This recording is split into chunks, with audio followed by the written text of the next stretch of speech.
अल्लाह ताला ने रमजान की शक्ल में हमें और आपको एक मौका और दिया है। हमारी और आपकी जिंदगी में अगर रमजान का मुबारक महीना एक मर्तबा फिर मिल रहा है तो ये समझो कि अल्लाह ताला हमसे खुश है, इसलिए कि बड़े नसीब वालों को ये महीना मिलता है। हमें से बहुत सारे लोग जो हमसे अच्छे रहे होंगे, हमसे नेक रहे होंगे, लेकिन हमसे आज वो जुदा हो गए, हार्ट अटैक आ गया, किडनी फेल हो गई, कोई बीमारी आ गई, कोई हादसा हो गया। अल्लाह को प्यारे, हमें और आपको अल्लाह ताला ने जिंदगी अता की है और हमारी जिंदगी में एक रमजान और आ रहा है। और अब ये रमजान आने के बाद 29 दिन या 30 दिन का ये महीना आए और चला जाए और हमारे ऊपर कोई फर्क ना पड़े, तो मेरे भाइयों हमसे बड़ा बदनसीब कोई नहीं। इसलिए कि अल्लाह के नबी ने 3 लोगों का नाम लेकर के बद्दुआ की और आपने बद्दुआ की है और हजरत जिब्रील अलैहिस्सलाम ने आमीन कही है। नबियों का सरदार बद्दुआ करे जुमा के दिन मिंबर पे चढ़कर और फरिश्तों का सरदार आमीन कहे, तो क्या उस बद्दुआ के कबूल होने में जरा कोई शक हो सकता है मेरे भाई? अल्लाह के नबी मिंबर की सीढ़ियों पर चढ़ते हैं, पहली सीढ़ी पर आपने कदम रखा, फरमाया रगीमा अनफु रजुलिन ज़ुकिरतु इंदहु फलम युसल्ली अलैया। उस इंसान का सत्यानाश हो जाए, वो बर्बाद हो जाए, उसकी नाक मिट्टी में मिल जाए जिसके सामने उसके नबी का नाम लिया जाए और वो अपने नबी के ऊपर दरूद ना पड़े। इतना बड़ा कंजूस हो, इतना बड़ा बखील हो, उस इंसान के ऊपर अल्लाह के नबी ने लानत की। आपने बद्दुआ की, हज़रत जिब्रील ने आमीन का। फिर आपने मिंबर की दूसरी सीढ़ी पर कदम रखा और आपने फरमाया रगीमा अनफु रजुलिन अदरक रमज़ाना सुम्मा सलखा क़ब्ल अन युग़फ़र लहू। उस इंसान का भी सत्यानाश हो जाए, वो इंसान भी बर्बाद हो जाए जो रमजान के जैसा कीमती महीना पाए और फिर महीना खत्म हो जाए और उसकी बख्शिश ना हो सके, उसकी मग़फ़िरत ना हो सके, अल्लाह ताला के यहाँ उसके गुनाहों की माफी ना हो सके, इस एक महीने में वो तौबा ना कर सके, वो अल्लाह से अपने गुनाहों की माफी ना मांग सके, उससे बड़ा बदनसीब कोई नहीं है। और तीसरा आदमी वरजुलुन अदरका इंदहुल किबरा वालिदाहु, जिसके माँ बाप उसको बुढ़ापे में मिल जाएं, फलम युदखिलाहुल जन्नह, और उसे जन्नत में दाखिल न कर पाएं। इन 3 लोगों के लिए अल्लाह के नबी ने बद्दुआ की है और जिब्रील अमीन ने आमीन कही है। मेरे प्यारे साथियों, यही पैगाम आपको देना चाहता हूँ। बड़ी कीमती घड़ियां आपको मिलने वाली हैं, इसकी कदर कीजिएगा। मोबाइल में ज़ाया मत कीजिएगा, फेसबुक में बर्बाद मत कीजिएगा, गेम खेल करके बर्बाद मत कीजिएगा, दिन भर सो करके बर्बाद मत कीजिएगा। एक एक मिनट को कीमती समझिएगा। बहुत बड़ा मेहमान आपके पास आने वाला है, अल्लाह का मेहमान आने वाला है, उसकी कदर कीजिए। मेरे भाइयों, खुतबे मसनूना के बाद मैंने आपके सामने कुरान करीम की सूरह आले इमरान की एक आयत पढ़ी और उस आयत में अल्लाह ताला ने अपनी एक बहुत बड़ी नेमत का जिक्र किया है। यूं तो कुरान में अल्लाह ताला ने बहुत सारी नेमतों को बयान किया, मगर सूरह आले इमरान की इस आयत में अल्लाह ताला ने जिस नेमत को बयान किया है, उस नेमत को बयान करके अल्लाह ने एहसान भी जताया है कि हाँ, हमने ये नेमत देख करके तुम पर एहसान किया। अब सवाल ये पैदा होता है वो कौन सी नेमत है? आइए कुरान खोलते हैं। सूरह आले इमरान की आयत नंबर है 164। लक़द मन्नल्लाहु अलल मुमिनीना इज़ बअथ फ़ीहिम रसूलन मिन अनफुसिहिम। अल्लाह तबारक व तआला ने मोमिनों के ऊपर बहुत बड़ा एहसान किया। क्या एहसान किया? इस बात फीहिम रसूलन, अल्लाह ने उनके बीच में एक रसूल भेजा। कैसा रसूल भेजा? मिन अनफुसिहिम, जो उन्हीं में से है। ये कहने की क्या जरूरत थी कि उन्हीं में से है? ये कहकर के अल्लाह ताला ये बताना चाहता है कि मेरे बंदो, हमने जो रसूल भेजा, जो नबी भेजा, वो कोई फरिश्ता नहीं है, वो कोई नूर की मखलूक नहीं है, वो भी इंसान है। और जिस तरीके से तुम एक माँ बाप से पैदा हुए वो भी आमना का और अब्दुल्ला का बेटा है। तुम बीमार पड़ते हो, मेरा नबी भी बीमार पड़ता है। तुम तकलीफ में होते हो, मेरे नबी को भी तकलीफ होती है। तुम्हें गुस्सा आता है, मेरे नबी को भी गुस्सा आता है। तुम शादी करते हो, मेरे नबी ने भी शादी की है। तुम्हारे बीवी बच्चे, मेरे नबी के भी बीवी बच्चे हैं। रसूलम मिन अनफुसिहिम, वो नबी तुम्हारे ही बीच में से है। उस नबी का काम क्या है? यतलू अलैहिम आयातिही, वो कुरान की आयतों को पढ़ पढ़ के तुमको सुनाता है। वयुज़क्कीहिम, और वो तुमको पाक करता है, तुम्हें पवित्र करता है, तुम्हें गंदगियों से निकालता है, तुम्हें बुराइयों से निकालता है।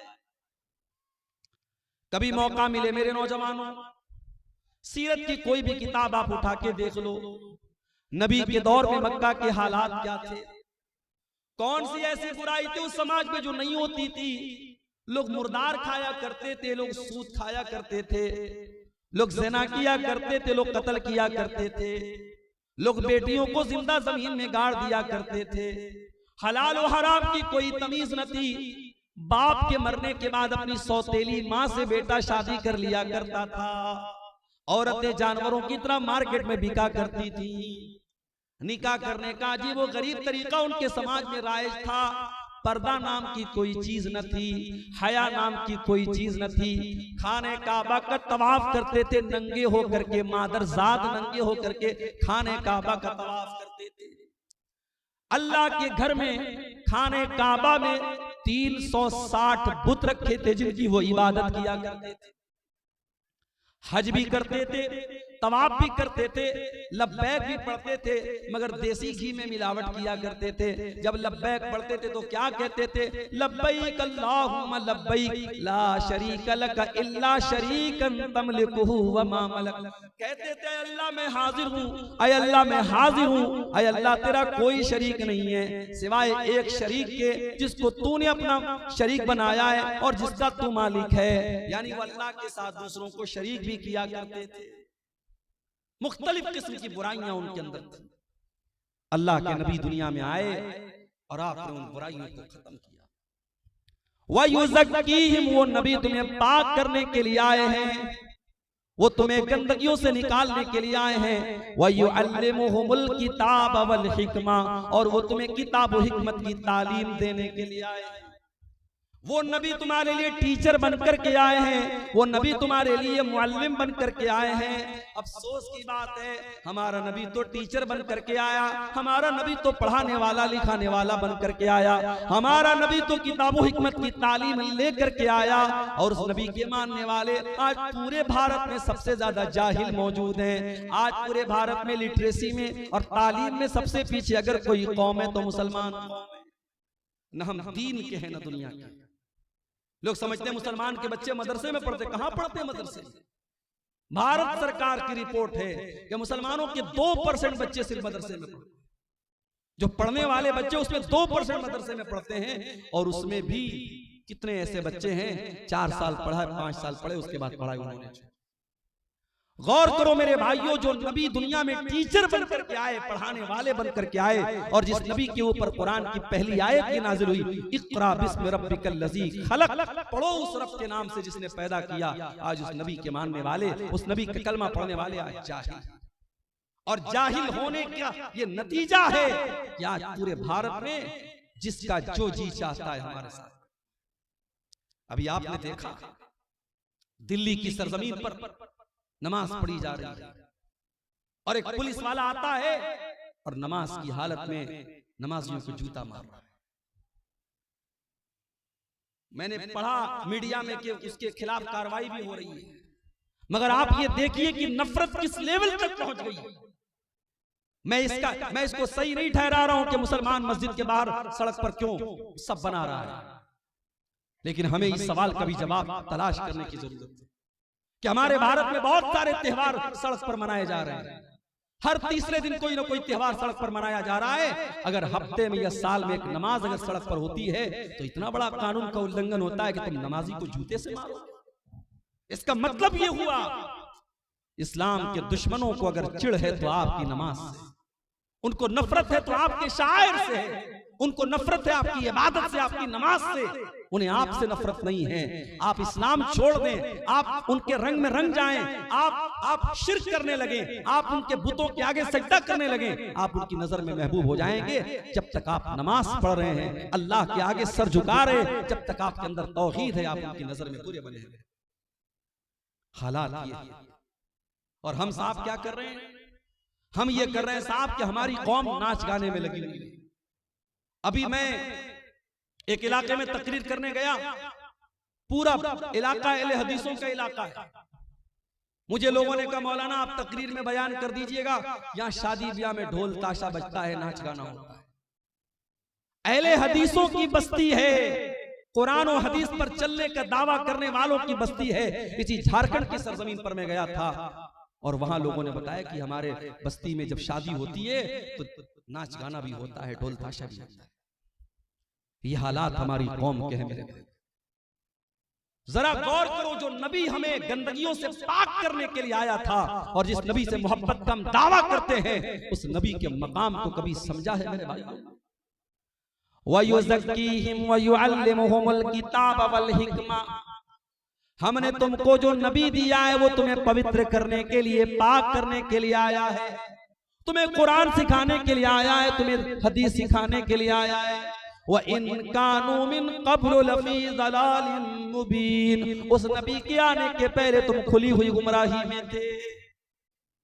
एक सहाबी अल्लाह के नबी के पास आते हैं, अय अल्लाह के नबी मैंने इस्लाम लाने के पहले बहुत सारे गुनाह किए हैं, अय अल्लाह के नबी क्या मेरे गुनाह सबके सब तौबा से माफ हो जाएंगे? आपने फरमाया अत-तौबतु तादिमु मा क़ब्लहा, तौबा से पहले तुमने जितने गुनाह किए थे, सच्ची तौबा करने के बाद सारे गुनाह माफ हो जाएंगे।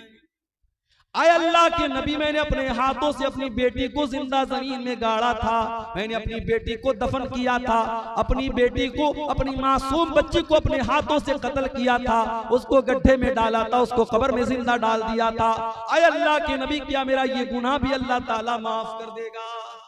सहाबी बयान कर रहे हैं, आंखों से आंसू बह रहे हैं, अपनी मासूम बच्ची को याद करके रो रहे हैं। नबी अकरम की आंखों में भी आंसू आ गए। आपने फरमाया ऐ मेरे सहाबी, अल इस्लामु यहदिमु मा क़ब्लहु व तादिमु व तौबतु तादिमु मा क़ब्लहा, इस्लाम लाने के पहले तुमने जो गुनाह किए थे, इस्लाम लाने के बाद वो सारे के सारे माफ हो जाएंगे, और तौबा करने से पहले तुमने जो गुनाह किए थे, तौबा करने के बाद सब माफ हो जाएंगे। नबी अकरम तो इन रस्म और रिवाज को खत्म करने आए। जिस समाज में बेटियां पैदा होती थी तो समाज के लिए कलंक मानी जाती थी। बेटी पैदा होती थी, बेटी के बाप का चेहरा काला पड़ जाता था। अल्लाह ताला ने कुरान में नक्शा खींचा है, वइज़ा बुश्शिरा अहदुहुम बिल उन्सा ज़ल्ल वजहु मुस्वद्दन व हुवा कज़ीम, जब उसको बशारत सुनाई जाती थी तेरे घर में बेटी पैदा हुई है, तो बाप का चेहरा काला पड़ जाता था। यतवारा मिनल कौमि मिन सूइ मा बुश्शिरा बिही, वो अपनी कौम को अपना चेहरा नहीं दिखाता था। अयुमसिकुहु अला हुनिन यदुस्सुहु फित्तुराब, कि क्या करूं, अगर इस बेटी को पालता हूं तो समाज में जलील होना पड़ेगा, और दूसरा रास्ता यह कि अपनी बेटी को जिंदा जमीन में गाड़ दूं। वो जिंदा जमीन में गाड़ देते थे। मेरे नबी ने आकर के बताया, बेटी जमीन में गाड़ने वाली चीज नहीं है, बेटी तो रहमत होती है, बेटियां तो अनमोल होती है। मेरे नबी ने आके बताया, मन आला जारियतैन हत्ता तबलुगा जा यौमल क़ियामति अना व हुवा कहातैन, जिसको अल्लाह ने दो बेटियां दे दी और दो बेटियों की उसने अच्छी परवरिश कर ली, दोनों बेटियां जवान हो गईं, उनकी अच्छी जगह उसने शादी कर दी। अल्लाह के नबी फरमाते हैं, दो बेटियों का बाप क़यामत के दिन इस हाल में आएगा जैसे ये दोनों उंगलियां एक दूसरे के साथ मिली हुई हैं, दोनों उंगलियां जैसे एक दूसरे के साथ सटी हुई हैं, वो बेटियों का बाप अपने नबी के साथ आएगा क़यामत के दिन। आपने कुरान की आयत पढ़ के सुनाई, वइज़ल मौऊदतु सुइलत बिअय्यि ज़म्बिन क़ुतिलत, जब जिंदा जमीन में गाड़ी गई लड़की से पूछा जाएगा, जिस बेटी को उसके बाप ने जमीन में दबाया था, दफन किया था, उस बेटी से पूछा जाएगा बिअय्यि ज़म्बिन क़ुतिलत, ऐ बच्ची तुझे तेरे माँ बाप ने क्यों मारा था, तेरे बाप ने तुझे क्यों कत्ल किया था? मेरे नबी ने आकर के दुनिया का सबसे बड़ा पाप करार दिया कि कोई अपनी औलाद को कत्ल कर दे। आज भी कत्ल हो रही है औलाद, आज तरीका बदल गया है। वो क्या करते थे, पैदा होने के बाद मारते थे, हम पैदा भी नहीं